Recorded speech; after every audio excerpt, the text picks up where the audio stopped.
नमस्कार विद्यार्थी मित्रांनो, व्यंकटेश एज्युकेशन अँड संस्कृती या आपल्या चॅनलवर सर्वांचे सहर्ष स्वागत आहे। आजच्या व्हिडिओमध्ये आपण मंथन राज्यस्तरीय सामान्य ज्ञान परीक्षा सन 2024 इयत्ता 5वी आपण आजच्या व्हिडिओमध्ये गणित या विषयाची प्रश्नपत्रिका सोडवून घेणार आहोत।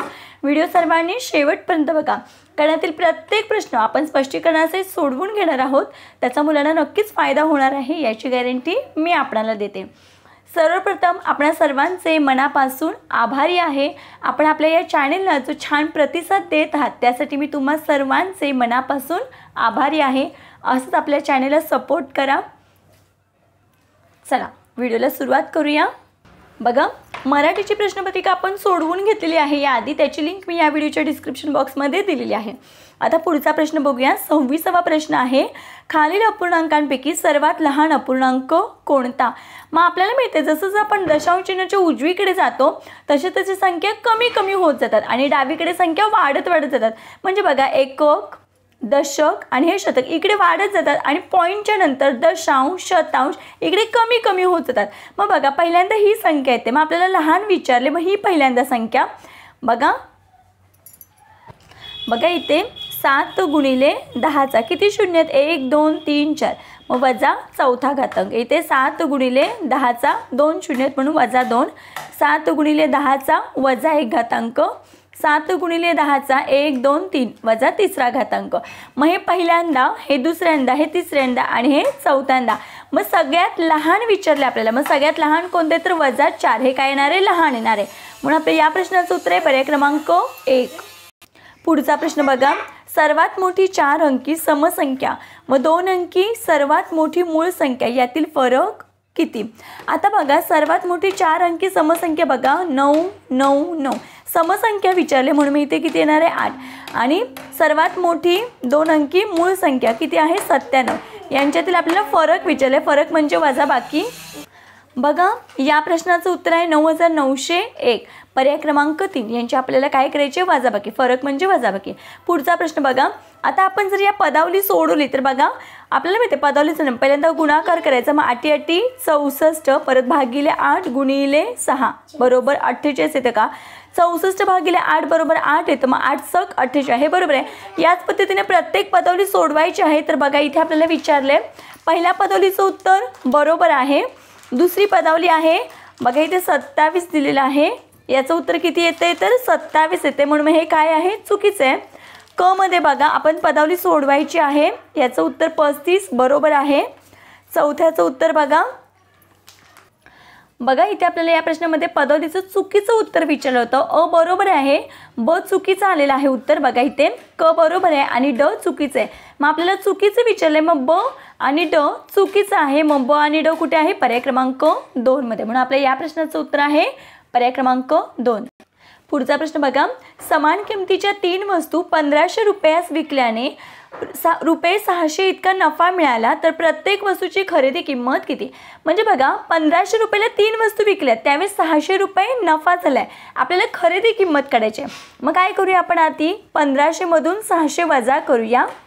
बघा, 1500 मधून 600 वजा केले, शून्यांची वजाबाकी, 15तून 6 गेले 9 आले, किती आले? 900। आणि वस्तू किती आहेत? 3 आहेत, मग काय करायचं आहे? 900 भागिले 3 करूया। मग बघा 3 त्रिक 9 आणि 1 2, म्हणजे प्रत्येक वस्तू किती रुपयाला आहे? तर 300 रुपयाला खरेदी केलेली आहे। मग आपलं उत्तर किती आहे? पर्याय क्रमांक 3। पुढचा प्रश्न बघूया, खालील पर्यायात दिलेले अपूर्णांक उतरत्या क्रमाने मांडल्यास दुसऱ्या क्रमांकावर येणारा अपूर्णांक कोणता? आता बघा, उतरता क्रम म्हणजे मोठ्या संख्येपासून लहान संख्येकडे। आता याच अपूर्णांकाकडे आपण लक्ष दिले तर आपल्याला माहिती आहे अंश समान आहे। मग ज्यावेळेस अंश समान असतो त्यावेळेस आपलं कसं असतं? ज्याचा छेद लहान ती संख्या मोठी।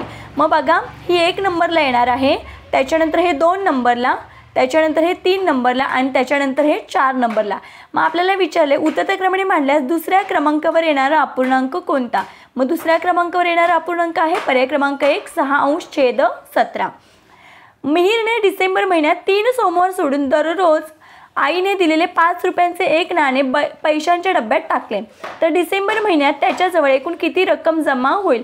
डिसेंबर महिना 31 दिवसांचा असतो, मग त्याने 3 सोमवार रुपये टाकलेले नाही आहेत, मग 31 मधून 3 गेले 8 राहिले, मग एकूण 28 दिवस त्यांनी काय केलेले आहेत, आईने रोज 5 रुपये दिलेत. मग इथे काय करायचे 28 दिवस आणि एकूण रोज किती रुपये 5 रुपये. मग 28 गुणिले 5 पंचाटे 40, 5 दुणे 10, 10 आणि हे 4 14, 140 रुपये. मग त्याच्याजवळ एकूण रक्कम किती जमा होईल तर 140 रुपये. पर्याय क्रमांक 2. खालीलपैकी कोणत्या 5 अंकी समसंख्येस 9 ने निशेष भाग जाणार नाही. आता बघा आपल्याला समसंख्येस म्हटलेलं आहे, मग ही विषम आहे त्याच्यामुळे हा तरी येणारच नाहीत. आणि या सगळ्या समसंख्येत आता या सगळ्यांची बेरीज करूया. आपल्याला 3ची कसोटी माहिती आहे, दिलेल्या संख्येतील अंकांची बेरीज करायची.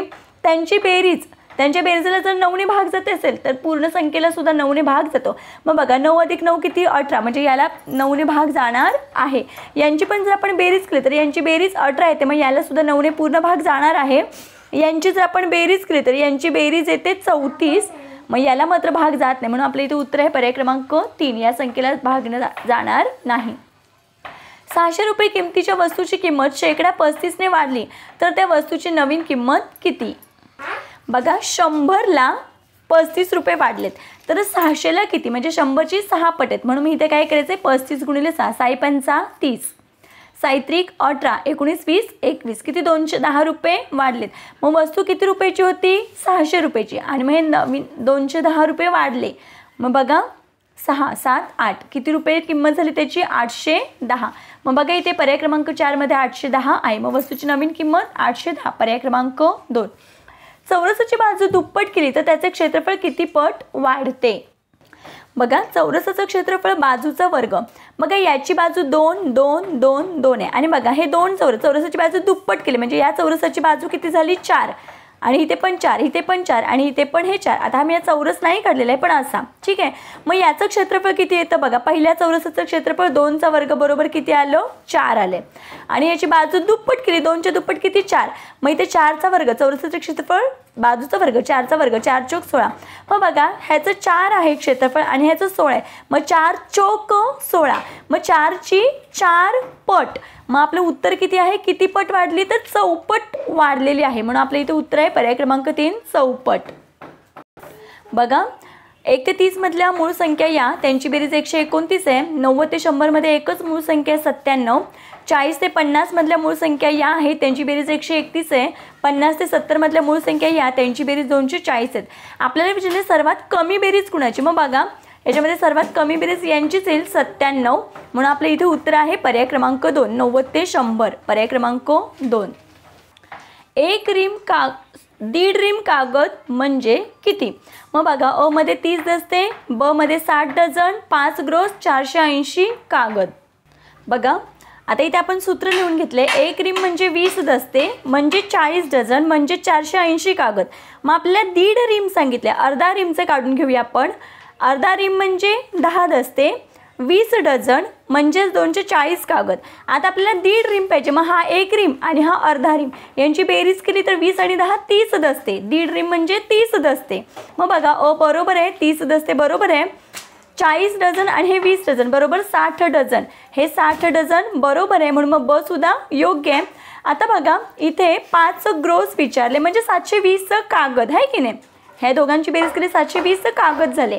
आता ग्रोसमध्ये आपल्याला पर्याय दिले ना, 1 ग्रोस म्हणजे 12 डझन म्हणजे 144 कागद. मग आपल्याला 5 ग्रोस पाहिजेत. मग आपण 144 गुणिले 5 केले तर 720 कागद आलेत. मग बघा 1.5 रिम म्हणजे 720 कागद बरोबर आहे, म्हणजे हे सुद्धा कसं आहे योग्य आहे. आता 480 कागद. बघा 480 कागद म्हणजे 1 रिम, पण आपल्याला 1.5 रिम पाहिजे म्हणून मग हे मात्र येणार नाही. मग आपलं अ ब आणि क योग्य आहे. पर्याय क्रमांक 3 हे आपल्या प्रश्नाचं उत्तर आहे. पुढचा प्रश्न बघा. माधवीने 500 रुपये 100 रुपये आणि 50 रुपयाच्या प्रत्येकी 3 नोटा बँकेत देऊन त्या रकमेच्या 10 रुपयांच्या नोटा मागितल्या तर तिला 10 रुपयांच्या किती नोटा मिळतील. आता बघा 500च्या 3, बघा एकूण अमाऊंट 500च्या 3 1500 रुपये, 100च्या 3 नोटा 300 रुपये, 50च्या 3 150 रुपये. आता बघा यांची बेरीज 1950. आता 10 रुपयाच्या बदल्यात मी इथे काय करायचं आहे 1950ला 10ने भागा, या शून्याला शून्य गेलं किती राहिलं 195. मग तिला 10च्या किती नोटा भेटतील तर 195. पर्याय क्रमांक 1 हे आपल्या प्रश्नाचं उत्तर आहे. पुढचा प्रश्न आहे पुढीलपैकी रोमन अंक व संख्यांची कोणती जोडी बरोबर आहे? बघा आता इथे आपल्याला माहिती आहे एकसाठी आपण 10 वापरतो, म्हणजे हे कसं आहे? चुकीचं आहे. आपल्याला बरोबर विचारलं आहे. आता बाकीचं लक्षात ठेवायचं तर हे असं लक्षात ठेवा, एल सी डी आणि हे यम. एल म्हणजे 50, सी म्हणजे 100, डी म्हणजे 500 आणि यम म्हणजे 1000. एल सी डी एम हे पाठच करून ठेवायचं. मग बघा इथे डी म्हणजे 500 दिले, मग बघा डी बरोबर 500च आहे, हे बरोबर आहे. सी बरोबर 50, सी बरोबर 100 आहे, मग हे काय आहे? चुकीचं आहे. एम बरोबर 1000, एम बरोबर 1000 बरोबर आहे. मग आपल्याला कोणती जोडी बरोबर आहे? मग बघा ब आणि ड योग्य आहे. मग ब आणि ड कुठे आहे? बघा ब आणि ड योग्य. पर्याय क्रमांक 1 हे आपल्या प्रश्नाचं उत्तर आहे. 1400 लोकसंख्या असलेल्या कानडवाडीत 57% पुरुष मतदार असतील तर स्त्री मतदारांची संख्या किती? बघा एकूण लोकसंख्या किती आहे? 1400 आणि त्याच्यामध्ये 57% काय आहेत? पुरुष आहेत आणि टक्क्यांच्या खाली 100 नेहमी असतात. या डबल शून्याला शून्य कट झाले. आता राहिले काय? 14 गुणिले 57. मग इथे आपण उभा गुणाकार करूया. 14 गुणिले 57.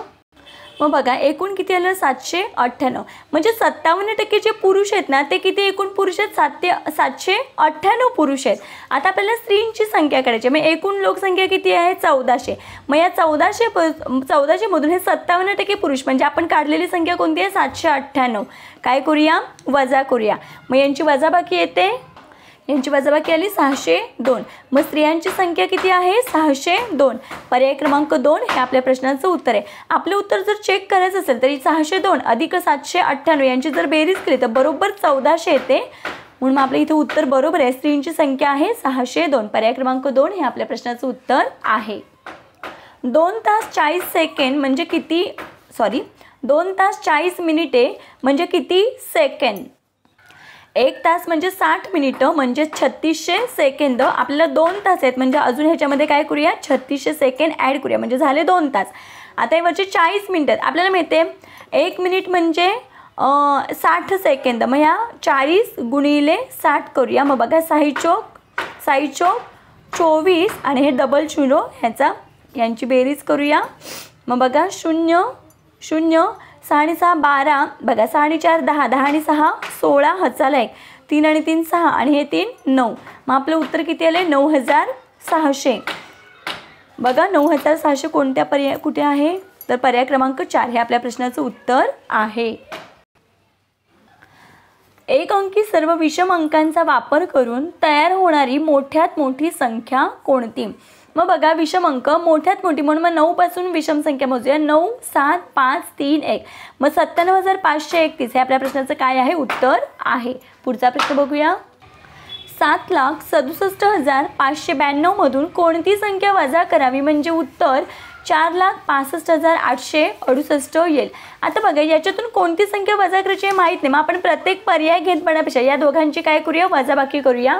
मग बघा यांची वजाबाकी केल्यावर आपलं उत्तर आले 3,01,724. 3,01,724 पर्याय क्रमांक 1. म्हणजे याच्यामधून ही संख्या वजा केली की बरोबर हे उत्तर येते. पुढचा प्रश्न बघूया. रिकाम्या चौकटीत येणारे योग्य चिन्ह पर्यायातून शोधा. बघा यांचा भागाकार केला 783 भागिले 9 केलं तर आपलं उत्तर किती? बघा या पद्धतीने भागाकार केला उत्तर आले 87. मग इथे लिहून घेऊया आपण 87. हा मध्ये चौकोन आहे तसा 10 गुणिले 10 10 10 100. मग 87 पेक्षा 100 मोठे आहेत म्हणून मी इथे हे चिन्ह येणार आहे. पर्याय क्रमांक 3. केशवरावांनी 10,350 रुपयांना घेतलेला स्मार्टफोन 11,15,000 रुपयांना विकला तर त्यांना या व्यवहारात किती नफा वा तोटा झाला? बघा आता ही किंमत कमीला घेतलाय आणि जास्तला विकलाय. 11,15,000 ही जास्त किंमत आहे. मग काय करायचं आहे? 11,15,000 11,15,000 म्हणजे 11,250ला विकला आणि त्याच्यातून घेतलेली किंमत काय करायची? वजा करायची. 10,350 काय करायचे? वजा करायचे. बघा यांची वजाबाकी 12तून 3 गेले.